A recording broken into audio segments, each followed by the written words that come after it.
E na época da residência, você já tem que ter estudado. E você já tem que ter visto. Porque na residência é a hora de você aprender. Então, é outra forma de aprendizado. E isso, pra gente, Igor, é um choque, porque ninguém... Não existe, por exemplo, um tempo de... vamos fazer uma aclimatação. Primeiro dia da residência de ortopedia. Bom, vocês contam como é que foi o primeiro dia de residência de ortopedia. Os caras estão rindo. Tá vendo? Hoje em dia a gente... Você tá vendo? A gente ia preso, A gente não. Né? Quem tava lá. Mas quando a gente virou o segundo ano de residente, a gente seria moral preso. seria um problema. Você foi um residente mais malvado? Não. Imagina, olha isso. Não, imagina. Não, um lorde. É um lorde, esse é um lorde inglês. Cumprimentava. Falava bom dia. Falava com os bom residentes. Né? Não, o Marco Aurélio a gente é contemporâneo. Ele é um pouco mais velho que eu, nitidamente dá pra perceber, né? Mas ele era terceironista de residência quando eu era primeironista de residência lá no Hospital das Clínicas, lá na USP. E a gente lembra, era diferente. Por quê? Porque era um mundo que a comunicação era diferente, o que é considerado assédio moral de hoje é diferente do passado. Então, por isso essas brincadeiras que muito daquela época não se aceitavam. Mas era uma residência de intensa curva de atividade e aprendizado. Que ainda é. Mas isso vem, o nome residência, vamos falar residência médica, começou na Johns Hopkins com a ideia dele residir, dele morar junto com alguém para treinar. Tanto que a primeira residência médica do Brasil, eu vou puxar o nosso peixe para a Universidade de São Paulo, foi a residência de ortopedia e traumatologia do Hospital das Clínicas da USP em 53. E tinha um dormitório lá. Muitos dormiam lá. Né? Você lembra? No oitavo andar tinha um dormitório. Por quê? Porque a ideia era o número de horas. E quando você tinha um tempo livre, acompanhar alguém. Que ele citou agora, ele falou um termo que ninguém tem. Você falou gameta, né? Ou não? Não, eu fui instrumentador. Você foi instrumentador. Mas era muito comum o aluno de medicina, durante o curso médico, ele buscar aprender novas habilidades acompanhando outras pessoas. Então, uma pessoa que foi extremamente importante para a medicina brasileira, que é a professora Angelita Gama, a primeira cirurgiã, a professora titular lá da USP. Bom, todo mundo conhece. Pusendo Angelita Gama no Google, vocês vão achar uma lista brutal de quanto ela foi importante. E os alunos de medicina da Universidade de São Paulo, eu fiz universidade em Campinas, na Unicamp, mas eles iam e acompanhavam o cirurgião ou a cirurgiã, no caso a Angelita Gama, tanto que eles se apelidavam de gametas, as pessoas que iam lá e acompanhavam. O que acontece? O processo de seleção da residência médica, ao longo dos 20 anos, mudou. Então, ele deixou de ser um processo com entrevista, com habilidade, com avaliar se o sujeito é um sujeito humano, se ele tem muito conhecimento de mundo, e passou a ser um teste. Vai prestando, tanto que a gente hoje tem discutido quanto é esse teste, quanto é melhor e tudo isso. Só que hoje é um pouco mais técnico, então, hoje é prova. É prova. Tá. Prova, menos tirou humano. mais pontos na prova, você passa menos mais. olho no olho. Você estudou, sentou, foi para um cursinho, rachou de decorar, as coisas você tem mais chance de entrar. O que tirou esse caráter de busca por conhecimento, aperfeiçoamento técnico, lado humano, e mudou a grade de número de horas. Outra coisa que mudou, não só para a medicina, minha esposa é advogada, ela é sócia num escritório enorme em São Paulo, no Pinheiro Neto Advogados, e eu namoro com ela desde a época que ela era estagiária. Tá? Ela chegou, não posso falar muito bem, ela chegou a desmaiar de tanto trabalhar. Por quê? Porque ela fazia zilhões de horas. Veio a lei do estágio. Para medicina, para cá, para tudo isso, e limitou o número de horas. Limitou para 60 horas semanais. Isso causou um impacto de aprendizado, porque a pessoa começa a ir menos horas. Isso é número de tempo de treino, porque o tempo continuou o mesmo. Residência médica de ortopedia de 3 anos, desde os anos 70. Mas acho que até mesmo a lida, porque as pessoas elas diminuíram um pouquinho o senso de hierarquia, que era muito forte na nossa época. Sim. Por exemplo, quando eu era R3, né, o terceiro ano de residência, o R1, o primeiro anista, ele discutia o caso com o R2, se o R2 tinha uma dúvida, discutia com o R3, se o R3 tinha uma dúvida, discutia com o chefe. Então, assim, quando a gente até fazia uma brincadeira nos primeiros dias do R1, que o R1 vinha falar com a gente não olhava para a cara do R1, falava com o R2 assim. Fala pro R1. Isso, eu não fazia isso. Fala pro R1 Você que dava ele tem bom que fazer dia. isso. Aí o R2 olhava pro R1, você tem que fazer isso na minha frente. Sabe que era mas era um treino meio de quartel, assim, não tinha hierarquia. A ortopedia sempre foi muito Mas sabe o assim. que acontece? Essa pressão, porque a gente lida com coisa que a resposta tem que ser imediata. Então, eu acho que eu não reclamo daquilo que é a educação médica que eu tive, porque, cara, você tem que saber...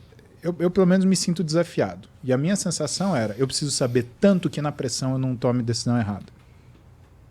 E é a pressão, né? A pessoa não vai perguntar se... você está trabalhando agora? Posso infartar aqui na sua frente? Você me reanima, né? Ou então, cara, você está no jogo de bola da sua filha, né? E as meninas estão jogando. A menina cai, torce o joelho. E você vai falar, não, mas hoje é sábado, não posso, eu preciso almoçar. Não, as coisas acontecem. E como medicina as coisas acontecem, você não tem uma situação que não seja sob pressão. Você fala, mas você está no hospital tranquilo. Você está no hospital tranquilo até que chega um ferimento por arma de fogo, um atropelamento, coisas que são realmente graves. Né? E quando você fala assim, mas para fazer uma prótese você tem planejamento. Tudo bem, você tem planejamento, mas é a responsabilidade desse planejamento. Porque a pessoa ela quer fazer aquilo voltar, fazer... A cirurgia é uma pressão. Isso que você tá falando. A maior forma de pressão que você tem é a cirurgia. E as pessoas vão no cirurgião, e o cirurgião tem que ter treinamento, não é porque as coisas dão certo, é porque às vezes podem dar errado. Você tem que saber várias artimanhas, e aí que vai o negócio de você ter uma boa orientação e de você ter as horas aí de treinamento, a bagagem, para você saber contornar problemas que vão sair. Eu falo que os pacientes me procuram, não é porque pode dar certo, é que pode dar errado e a gente tem como resolver isso. Exato. Eu acho que esse que é um ponto desse treinamento que eu acho que hoje fica faltando, porque as pessoas ficam com uma coisa muito burocrática. Eu tenho 60 horas semanais, eu já ouvi falar que hoje em dia, no meio da cirurgia, já teve residente que entrou e falou assim, não, já acabou minha hora, eu estou indo embora. No meio. Isso não pode acontecer, porque você está com uma vida ali. Você está com uma pessoa, você tem uma responsabilidade. Os alunos hoje estão mais relax, para dizer o mínimo? Eu diria que, assim, alguns, não todos, eu acho que tem gente boa, essa geração tem muita gente boa, a gente tem que saber explorar essas pessoas boas para conseguir o melhor delas também, mas tem gente que se acomoda. Tem gente que vê uma situação dessa e só quer ver a facilidade. E aí se acomoda nessa situação e acontece esse tipo de coisa. Ou quer ver, tipo, o que eu preciso fazer? E na cirurgia, voltando para a complexidade, não é que o que eu preciso fazer. É que o que você está enxergando que precisa ser feito é o mínimo. Porque como as coisas elas podem dar errado, e cara, a saúde dá errado muito rápido. Né? Fez um sangramento aqui. Então vamos chamar... Não, você tem 4 litros de sangue, meu amigo. Se você for um sangramento grande, não tem muito tempo para você resolver isso. Né? E que, de certa forma, é muita pressão. E que, não que eu diria para você que eu agradeço ter sido submetido para pressão, mas eu acredito que todos que me ensinaram a operar, né, eles tinham a necessidade de me mostrar a gravidade do que estava acontecendo. A pessoa, você nunca viu, por exemplo, um acidente de carro. Você vê, então, nem vamos falar isso. Eu estou operando com o José, vamos supor que eu nunca tivesse operado com ele. Bom, ver o José operar, né, um cotovelo, é tranquilo operar um cotovelo. Por quê?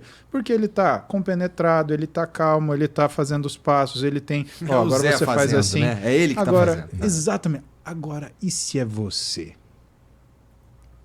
Porque se é você lembrou o nervo que você lembrou de reparar? Você lembrou de quando você faz o túnelzinho no cotovelo, colocar o instrumental com a ponta do lado certo, que senão se arrebenta o nervo do outro lado e o cara perde a movimentação da mão? Você lembrou de testar se o comprimento do tendão está adequado para o sujeito conseguir ter o movimento que seja na amplitude que ele deveria ter? E que são coisas que você só consegue aprender realmente observando e sendo chamado a atenção. São detalhes. O detalhe... É o detalhe, como é que é? O diabo está nos detalhes, né? Ou seja, você tem que conhecer os detalhes profundamente para você conseguir extrair o melhor de você mesmo. E você não vai conhecer o detalhe se você não for submetido a tudo isso. E a outra coisa é a pressão. Tem muita gente que está na pressão e se perde. O médico não pode. Imagina, no meio da cirurgia, você está com uma pressão ali, acontece alguma coisa, você faz o quê? Chama sua mãe? Não. Que era minha mãe, estéreo. Eu queria minha mãe estéreo. Zé! Só para explicar a piada, estéreo porque tá tudo estéreo no campo cirúrgico. Né? Então traz minha mãe, mas esterilizada. Né? Mas é uma questão muito importante para a gente acostumar a lidar com pressão. A pressão tem que estar assim, às vezes está no centro cirúrgico, a gente faz muita piada, conversa muito, fala bobagem o tempo todo. A gente fala bobagem o tempo todo.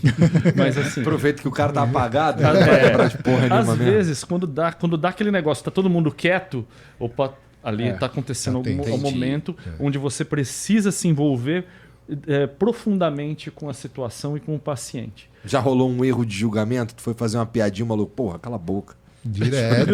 Cara, a gente não manda cala a boca, mas a gente não responde. A gente bate com o martelo. Eu lembro que teve eu tava com o martelo uma vez, colocando a prótese, aí tinha um outro colega que foi auxiliar, aí ele foi botar a mão ali para ajudar, só que ele tampou a minha visão, eu não conseguia ver ali. Eu tava com o martelo na mão, não é que eu fui de sacanagem, é o que eu tinha na mão, assim, eu só fiz assim, bem de leve nele, tira a mão daí. Para poder... Não põe a mão agora. Toma uma martelada aí. Agora, sabe o que é interessante? E eu gostei muito do que o Demange levantou.